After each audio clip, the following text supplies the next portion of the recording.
Hello students, welcome है आपका आज की हमारी इस करंट अफेयर की क्लास में। आज की करंट अफेयर की क्लास आपके लिए बहुत इंपॉर्टेंट होगी। यकीन मानिए कि इस क्लास का डेटा आपके सभी एग्जाम के लिए सफिशिएंट होगा।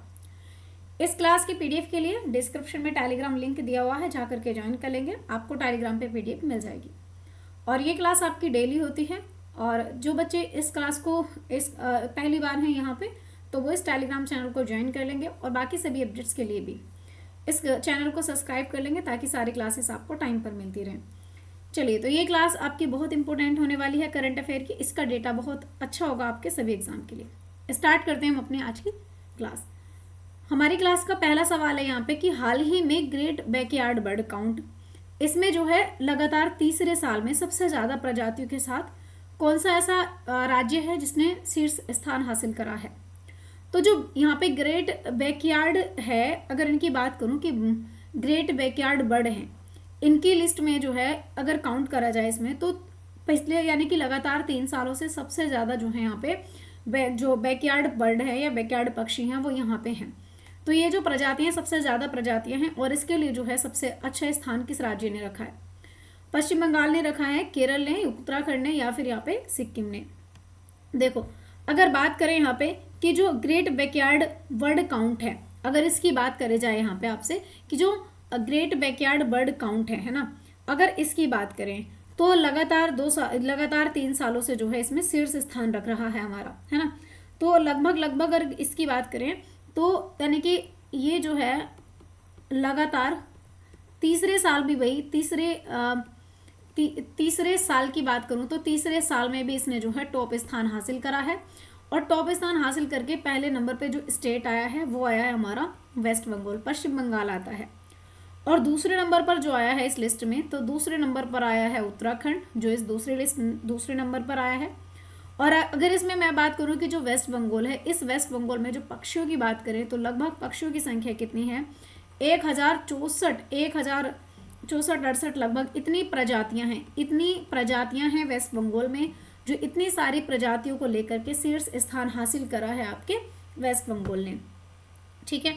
और वेस्ट बंगाल में भी कौन सा स्थान होगा? अगर स्पेशल स्थान की बात करूं तो स्पेशल स्थान होने वाला है इसका दार्जिलिंग। कौन सा स्थान होगा? इसका विशेष स्थान होने वाला है, अगर दार्जिलिंग की बात करी जाए तो इसका विशेष स्थान है दार्जिलिंग। ठीक है। तो इसका सही आंसर क्या हो जाएगा? सही आंसर हो जाएगा वेस्ट बंगाल। पश्चिम बंगाल है जो ग्रेट बैकयार्ड बर्ड काउंट में लगातार तीसरे साल में भी सबसे ज़्यादा प्रजातियों के साथ अपना स्थान पहले नंबर पर लेकर के आया है। ठीक है। तो चलिए, यहाँ पे देखो थर्ड टाइम है, यानी कि तीसरी बार है इन्हें रो वेस्ट बंगाल की बात करें तो, यानी कि जो यहाँ पे वेस्ट बंगाल है ये जो है टॉप रहा है इंडिया में, फर्स्ट लिस्ट पर इसका नाम रहा है, और ये ग्लोबल वर्ड जो काउंट है इस लिस्ट में। ठीक है। तो चलिए, अगर इसकी बात करें आगे अगले सवाल पर डिस्कस करते हैं। सवाल नंबर 2 है कि हाल ही में सिमोलू एक महोत्सव है, सिमोलू महोत्सव का जो है दूसरा संस्करण कहाँ पर प्रारंभ हो रहा है? देखो, अगर बात करी जाए तो एक फेस्टिवल की बात हो रही है, और फेस्टिवल है यहाँ पे सिमोलू। ठीक है। इस सिमोलू फेस्टिवल की अगर मैं बात करूँ आपसे कि जो ये सिमोलू त्योहार है, अगर इसकी बात करी जाए तो इसका जो संस्करण है, इसका दूसरा संस्करण हो रहा है। ठीक है। इसका संस्करण है दूसरे नंबर का, सेकंड है, जो 2025 में सेलिब्रेट किया गया है। और ये जो फेस्टिवल है अगर बात करें तो ये फेस्टिवल किस राज्य में सेलिब्रेट किया गया है? तो इसका संबंध हो जाएगा असम से। किससे हो जाएगा? ये फेस्टिवल सेलिब्रेट किया जा रहा है असम में। ठीक है। अच्छा, असम में भाई ये फेस्टिवल सेलिब्रेट क्यों कर रहे हैं? क्या चीज़ है इसमें, ऐसी क्या खासियत है? तो ये जो असम में सेलिब्रेट किया जाता है, क्यों? क्योंकि इस टाइम पर जो है असम में जो है फूल खिलते हैं। तो ये कैसा हो जाएगा? अगर बात करें तो ये फूलों के खिलने का जश्न मनाया जाता है। इसमें जो फूल हैं तो इसमें जो है फूलों के जो खिलना है या फूलों के खिलने का जो जश्न है ये मनाया जाता है। ठीक है। फूलों के खिलने का जो है इसमें जश्न मनाया जाता है। ठीक है। अच्छा, संस्करण कौन सा है? इसका दूसरा संस्करण है। तो ये सारी चीज़ें आप यहाँ पे ध्यान रखेंगे।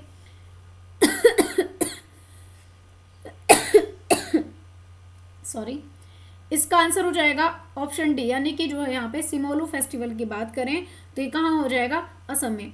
अच्छा, एक बात बताओ, असम में एक फेस्टिवल है बिहू। बिहू त्योहार भी कहाँ मनाया जाता है? असम में। असम में एक मंदिर है कामाख्या मंदिर की बात करें तो जो कामाख्या माता मंदिर है यहाँ पे एक अम्बुबाची मेला लगता है। तो जो अम्बुबाची का मेला है, ये अम्बुबाची मेला भी यहीं पे लगता है, ठीक है। एक जॉनविल फेस्टिवल है जो असम में मनाया जाता है। एक और फेस्टिवल हो जाएगा जॉनविल फेस्टिवल की बात करूं तो जॉनविल फेस्टिवल भी असम में ही सेलिब्रेट किया जाता है। तो यहाँ पर आप देखेंगे ये जो है कुछ इस प्रकार का, अगर सिमोलू फेस्टिवल की बात करें तो इस सिमोलू फेस्टिवल में कुछ इस प्रकार से आप देखेंगे यहाँ पे, यानी कि जो साइकिल है इसमें लगभग कुछ ऐसे साइकिल की रेस की जाती है ना। चलिए आगे बात कर लेते हैं। अगला सवाल है हमारा सवाल नंबर 3। सवाल नंबर 3 है कि प्रतिवर्ष अंतर्राष्ट्रीय मातृभाषा दिवस कब मनाया जाता है। तो मातृभाषा दिवस हर साल कब सेलिब्रेट करते हैं? 18 फरवरी को करते हैं, 19 फरवरी को, 20 फरवरी को या फिर 21 फरवरी को। तो अंतर्राष्ट्रीय मातृभाषा दिवस कब सेलिब्रेट किया जाता है? चलिए देखो, अगर बात करूं यहाँ पे अंतर्राष्ट्रीय मातृभाषा दिवस की, तो ये सेलिब्रेट किया जाता है 21 फरवरी को। कब सेलिब्रेट किया जाता है? ये किया जाता है 21 फरवरी को। अब इसकी थीम की बात करें तो इसकी जो थीम रही है अंतर्राष्ट्रीय मातृभाषा दिवस की, तो इसकी थीम रही है अंतर्राष्ट्रीय मातृभाषा दिवस का रजत जयंती समारोह, है ना। तो इसकी थीम क्या रही है? इसकी थीम रही है अंतर्राष्ट्रीय मातृभाषा दिवस, मातृभाषा दिवस, अंतर्राष्ट्रीय मातृभाषा दिवस, अंतर्राष्ट्रीय मातृभाषा दिवस का रजत जयंती, ठीक है। मातृभाषा दिवस का रजत जयंती की बात करें तो इस बार इसकी थीम रही है, ठीक है। या रजत जयंती समारोह की बात करूं, समारोह इसकी जो है इस बार थीम रही है, ठीक है। अच्छा, अगर बात करें कि मातृभाषा दिवस जो है इसको शुरू किसने करा है, इसकी बात करें कि इसको शुरू किसने करा है, तो इसको शुरू करा है बांग्लादेश ने। किसने करा है? बांग्लादेश ने जो है इसको स्टार्ट किया है। आंसर हो जाएगा इसका ऑप्शन डी, बिल्कुल सही आंसर हो जाएगा।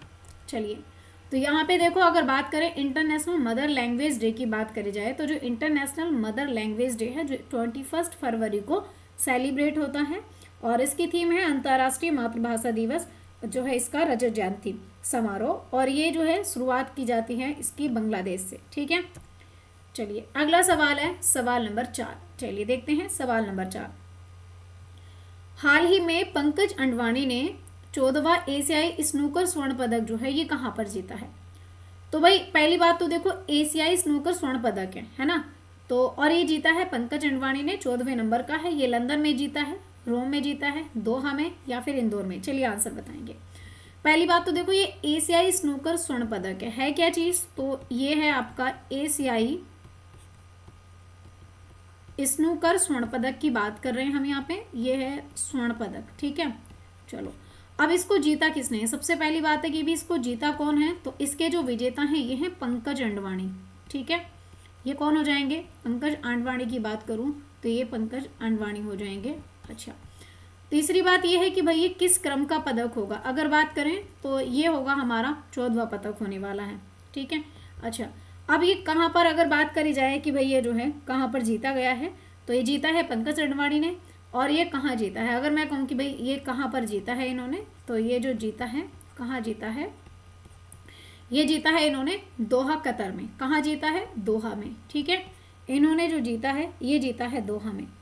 दोहा, कतर की बात करें तो भाई इन्होंने कतर, दोहा में जीता है, ठीक है। स्नूकर पदक हो जाएगा, क्यों स्टार है ये, और गोल्डन पदक, स्वर्ण पदक है ये, ठीक है, ध्यान रखेंगे। चलिए, तो इसका आंसर क्या हो जाएगा? दोहा आंसर हो जाएगा, ऑप्शन सी बिल्कुल करेक्ट आंसर हो जाएगा।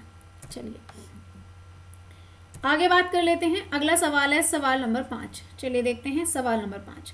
देखो, सवाल नंबर 5 है कि हाल ही में अंतरिक्ष के वर्मुडा त्रिभुज या वर्मुडा ट्राइंगल, इससे सफलतापूर्वक लौटने वाले गैलेक्स आई पेलोड का संबंध किससे है?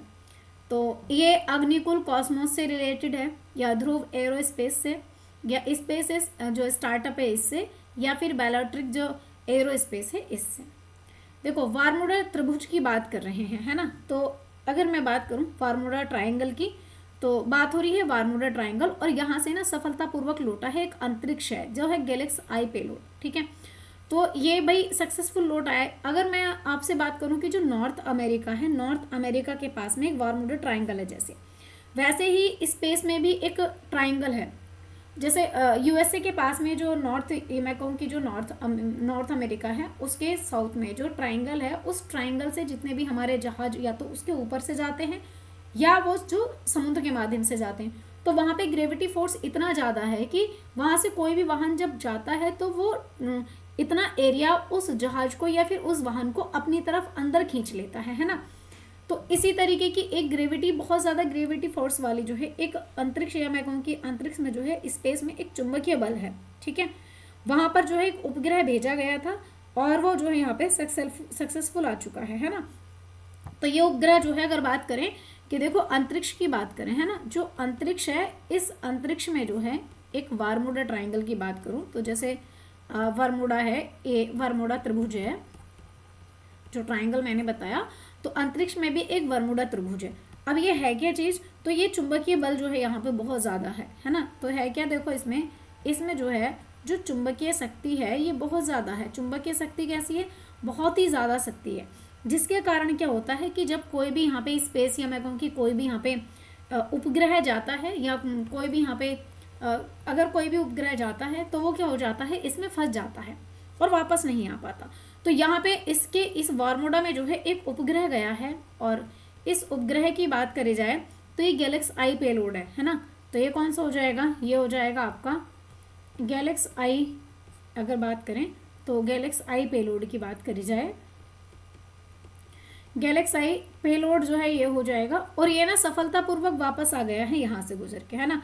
तो ये जो है ये किस कंपनी का हो जाएगा, ये किसका हो जाएगा, तो ये जो यहाँ पे आपके है ना स्पेस टेक स्टार्टअप है, तो ये किसने भेजा था, ये स्पेस टेक स्टार्टअप के द्वारा भेजा गया था, जो सफलतापूर्वक वापस आ गया, ठीक है।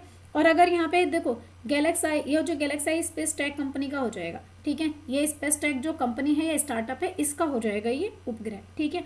अब अगर बात करें इसको कि भाई जो है ये यहीं से देखो एक और उपग्रह लॉन्च किया गया था। अगर बात करें ये कहाँ से लॉन्च किया था, PSLY C60 से स्पेस एक्स मिशन जो था ये लॉन्च किया था, और पॉइंट थर्ड भी यहीं से लॉन्च किया गया था उपग्रह, है ना। चलिए, तो ये पेलोड है जो वापस आ चुका है, और ये जो है स्पेस टेक स्टार्टअप का हो जाएगा। आंसर हो जाएगा इसका ऑप्शन सी, यहाँ पे सही आंसर हो जाएगा, ठीक है। चलिए, तो आप देखेंगे ये गैलेक्सी का है। आगे अगला सवाल है, सवाल नंबर 6 है कि मानव निर्मित एक द्वीप है। तो मानव निर्मित द्वीप पे, यानी कि मानव ने एक द्वीप बनाया है, उस पर बनने वाला जो है देश का पहला अपतटीय हवाई अड्डा, ये कहाँ पर होगा। तो वो कह रहा है कि भाई मानव निर्मित एक द्वीप है, और इसका जो है हमारे भारत देश का जो है पहला अपतटीय हवाई अड्डा है, और ये कहाँ पे होगा। ये मुंबई में शुरू किया गया है, कोलकाता में, सूरत में, या फिर कोच्चि में। तो ये कहाँ पे शुरू किया गया है, अगर बात करें देखो देश का पहला अपतटीय हवाई अड्डा है कैसा, तो भाई ये जो है हमारे देश का जो है, आप देखेंगे यहाँ पे देश का पहला अपतटीय हवाई अड्डा है, ठीक है। बात हो रही है देश के पहले अपतटीय हवाई अड्डे की, और इसकी बात करी जाए तो ये पहली बात कैसा है कि ये मानव निर्मित है, और ये ऑफिशियल एयरपोर्ट है। अगर बात करें कि भाई यहाँ पे ऐसा नहीं कि एक नॉर्मल है कैजुअल, नहीं भाई, इसको जो है ये मानव निर्मित है, और ये देश का पहला अपतटीय हवाई अड्डा हो चुका है। दूसरी बात क्या है कि ये होगा कहाँ पर, अगर बात करें कि भाई ये कहाँ शुरू किया गया है, या इसकी लोकेशन कहाँ होगी, तो ये शुरू किया गया है आपका मुंबई में, ठीक है। किस द्वीप पर है, तो ये बनाया गया है आपका मुंबई में, इसको स्टार्ट किया गया है, ठीक है। अच्छा, मुंबई में कहाँ पर अगर बात करें तो जो मुंबई है, मुंबई के पास में जो बधावन पोर्ट है ना, अगर बात करूँ कि जो मुंबई में बधावन पोर्ट है, इस बधावन पोर्ट के पास में, या बधावन पोर्ट के जो है इस बधावन पोर्ट के करीब जो है इसको, यहाँ इसके पास में जो है इसको बनाया गया है, ठीक है। और छत्रपति शिवाजी महाराज टर्मिनल के नाम से अगर बात करें तो ये जो है आप देखेंगे यहाँ पे जो छत्रपति शिवाजी टर्मिनल है, इस छत्रपति शिवाजी जो टर्मिनल है, इस टर्मिनल के नाम से इसको बनाया गया है, ठीक है। तो इसका आंसर क्या हो जाएगा, फिलहाल इसका आंसर हो जाएगा मुंबई, यानी कि option A is the correct answer हो जाएगा। चलिए, यहाँ पे देखोगे ये मुंबई में बनाया गया है, और देश का पहला मानव निर्मित जो है द्वीप पर बनाया गया है पहला हवाई अड्डा है, और ये कहाँ पर हो जाएगा, तो भाई ये हो जाएगा आपका मुंबई में, ठीक है। चलो आगे बात कर लेते हैं। नेक्स्ट अगला सवाल है सवाल नंबर 7। सवाल नंबर 7 है कि हाल ही में सक्रिय हुआ एक माउंट डुकोनो है, ज्वालामुखी है माउंट डुकोनो, और ये माउंट डुकोनो ज्वालामुखी कहाँ पे हो जाएगा, इसका संबंध जो है कहाँ से होगा। तो माउंट डुकोनो ज्वालामुखी ये रूस का हो जाएगा, मलेशिया का, इंडोनेशिया का, या फिर जापान का, कहाँ का हो जाएगा। चलिए देखो बात किसकी हो रही है, बात हो रही है यहाँ पे माउंट डुकोनो ज्वालामुखी की। एक ज्वालामुखी है जो है माउंट डुकोनो ज्वालामुखी, या वॉल्केनो है। माउंट डुकोनो जो वॉल्केनो है, ये वॉल्केनो, पहली बात ये वॉल्केनो है कहाँ पर, तो ये जो वोल्केनो, ये ज्वालामुखी है, ये कहाँ पर होगा, इसकी लोकेशन है इंडोनेशिया में। कहाँ पर है, ये हो जाएगा आपका इंडोनेशिया में हो जाएगा, ठीक है। पहली बात कहाँ पर होगा, ये होगा इंडोनेशिया में। है क्या, ये एक ज्वालामुखी है, ठीक है। अच्छा, कैसा है, सक्रिय ज्वालामुखी है, ये भी ध्यान में रखना है, ठीक है। इसकी मतलब किस प्रकार का है, सक्रिय हो जाएगा। चलो, अगर दूसरी बात मैं आपसे करूं यहाँ पे कि जो माउंट डुकोनो है, इसमें बहुत ज़्यादा अभी चर्चा में क्यों रहा है, अगर बात करें तो चर्चा में इसलिए रहा है क्योंकि सक्रिय ज्वालामुखी है, तो हाल फिलहाल में कोई ना कोई उद्गार हुआ होगा। तो भाई ये कैसा है, सक्रिय है, मतलब ये इसलिए चर्चा में है क्योंकि इसमें अभी हाल फिलहाल में जो है यहाँ पे उद्गार हुआ है।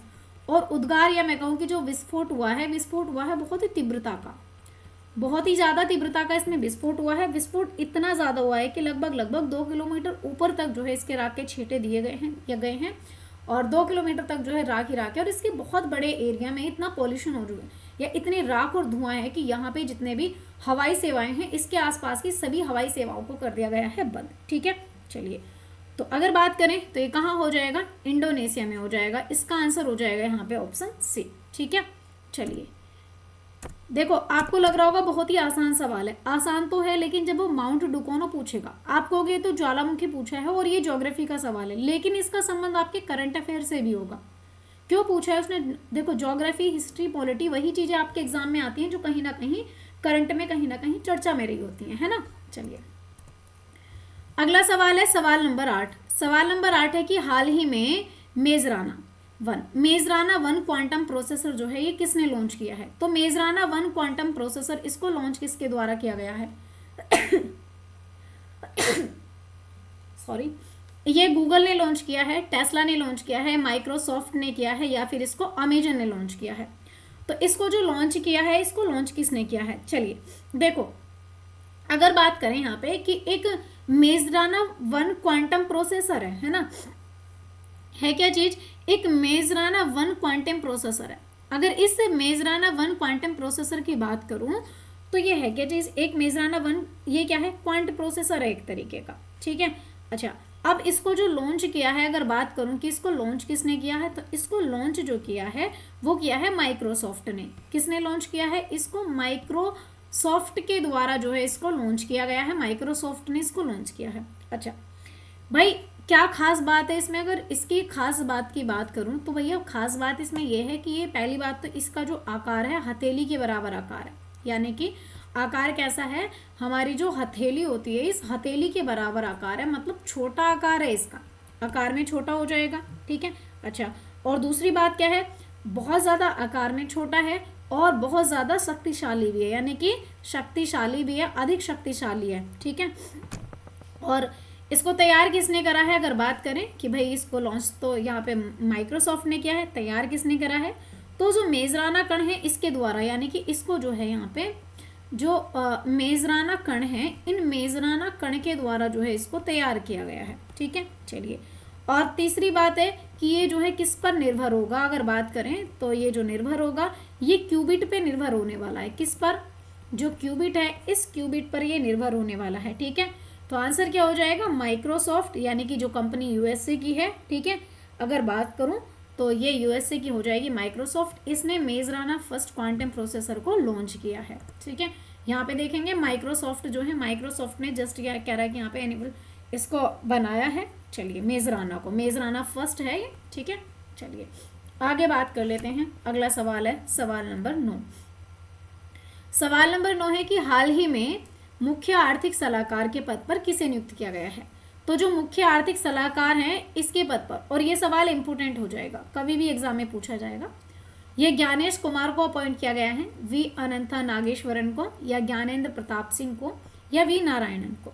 अगर बात करें कि मुख्य आर्थिक सलाहकार, अगर बात करी जाए कि मुख्य आर्थिक सलाहकार, तो ये कौन हो जाएंगे, देखो जो मुख्य आर्थिक सलाहकार हैं ये वी अनंत नागेश्वरन की बात करूं तो जो वी अनंत नागेश्वरन है इनको बनाया गया है मुख्य आर्थिक सलाहकार, ठीक है। अच्छा, अगर इनकी बात करूं तो ये जो है हमारे क्या है, सीए हैं, ये क्या है सीए, और ये मुख्य आर्थिक सलाहकार। अच्छा, अगर इन सीए की बात करूं, चीफ इकोनॉमिक एडवाइजर की बात करी जाए, तो इनका कार्यकाल कितना होगा। सबसे पहली बात कि जो इनका कार्यकाल होगा, इनका कार्यकाल होगा भाई यहाँ पे 2 वर्ष।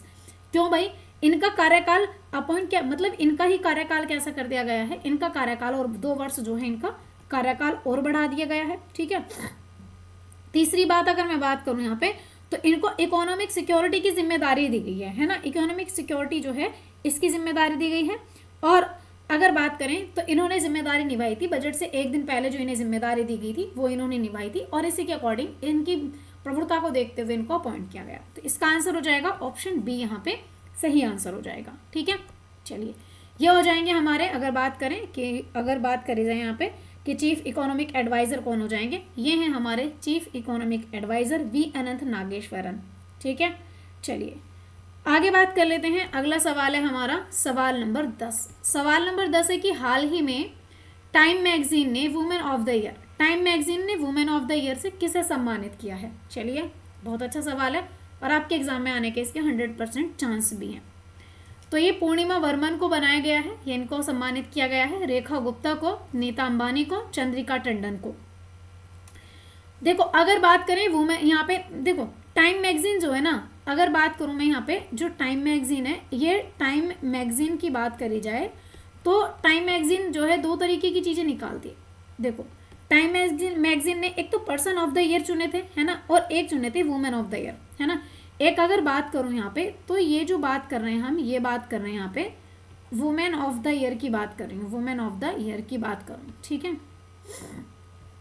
तो वुमेन ऑफ द ईयर कौन बनी है, वुमेन ऑफ द ईयर बनी है पूर्णिमा वर्मन। कौन बनी है, ये बनी है पूर्णिमा वर्मन। ठीक है, पूर्णिमा अगर वर्मन की बात करें तो इन्हें चुना गया है।